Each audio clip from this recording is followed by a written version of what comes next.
Hello everyone, আসসালামু আলাইকুম। আশা করি সবাই ভালো আছেন। থাম্বনেল এবং টাইটেল থেকে বুঝতে পেরেছেন আজকে কোন টপিকে কথা বলবো। আজকে কথা বলবো হাইওয়েতে দুর্ঘটনা থেকে বাঁচতে যে 5টা বিষয় আপনার মাথায় রাখতে হবে বা 5টা বিষয় মেনে চলতে হবে, এই টপিক নিয়ে। সো চলুন ভিডিও শুরু করা যাক। আজকে যে টপিকটা নিয়ে কথা বলবো, যে 5টা বিষয় নিয়ে কথা বলবো, সেই 5টা বিষয়ের আলাদা আলাদা ভিডিও আমার চ্যানেলে অলরেডি আছে। চাইলে আপনারা সেই ভিডিওগুলো দেখে আসতে পারেন, তাহলে পূর্ণাঙ্গ ধারণাটা পেয়ে যাবেন। তারপরেও আজকে আমরা এই বিষয়টা নিয়ে টুকটাক একটা ধারণা দিয়ে যাব, যাতে আপনারা পুরোপুরি বুঝতে পারেন। প্রথম যে বিষয়টা সেটা হচ্ছে ব্লাইন্ড স্পট। ব্লাইন্ড স্পটটা কি? সেটা হচ্ছে আপনি যখন মোড় দিয়ে ঘুরতে যান তখন মোড়ের একটা প্রান্ত আপনি দেখতে পান না।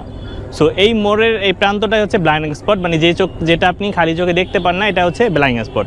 সো এই ব্লাইন্ড স্পটে অবশ্যই আপনাকে হর্ন দিতে হবে, এবং এটা এখানে এই ব্লাইন্ড স্পটে ওভারটেকিং করা যাবে না। সো এই ওভারটেকিং করার ক্ষেত্রে অনেক কিছু বিষয় আছে, যেমন আপনি পাসিং লাইট ব্যবহার করা।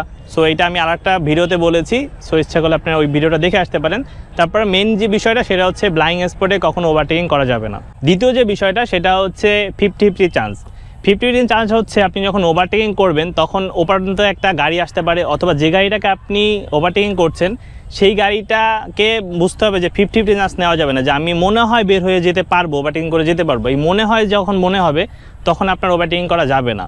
সেই 50-50 চান্স নিয়ে কখনোই ওভারটেকিং করা যাবে না, অথবা দুই গাড়ির মাঝামাঝি বরাবরও কখনো ওভারটেকিং করা যাবে না। 3 নম্বর যে বিষয়টা সেটা হচ্ছে ইমার্জেন্সি ব্রেক। ইমার্জেন্সি ব্রেকটা কীভাবে করতে হয় এটা নিয়েও আলাদা একটা ভিডিও আছে, চাইলে ওই ভিডিওটা আপনি দেখে আসতে পারেন। ডিসক্রিপশন বক্সে আমি লিঙ্ক দিয়ে দিব। তবে বেসিক ধারণার জন্য বলে দিই, ইমার্জেন্সি ব্রেকটা হচ্ছে আপনার ক্লাস না ধরে যখন আপনি ইমার্জেন্সি ব্রেক করা লাগবে তখন ক্লাস না ধরে রেয়ার ব্রেকটা আগে প্রেস করে ফ্রন্ট ব্রেকটা প্রেস করতে হবে।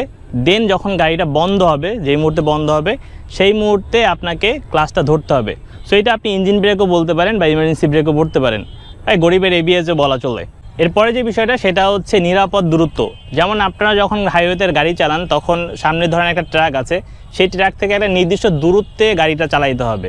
আর নয়তো বা যদি ট্রাকটা হঠাৎ করে যদি কখনো ব্রেক করে, আপনার ব্রেকিং ডিস্টেন্সও হয় যখন আপনি রিয়াকশন ডিস্টেন্স, মানে আপনি ব্রেক করবেন চিন্তা করতেছেন সেই সময়টুকু, তারপর ব্রেক করতে গেলে একটা সময় প্রয়োজন হয়।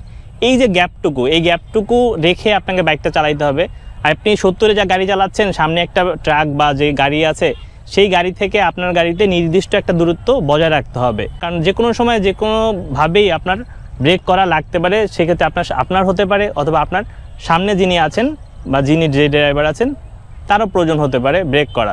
সো এই জন্য নিরাপদ একটা দূরত্ব আপনার বজায় রাখতে হবে। এরপর যে বিষয়টা সেটা কোনো টিপস না, এটা জাস্ট সাধারণ জ্ঞান।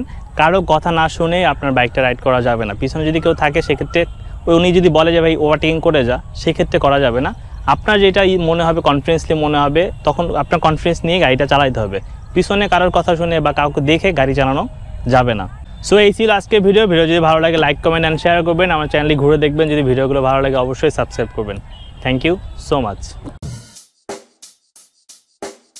Check the mic and make sure it sound right, boys.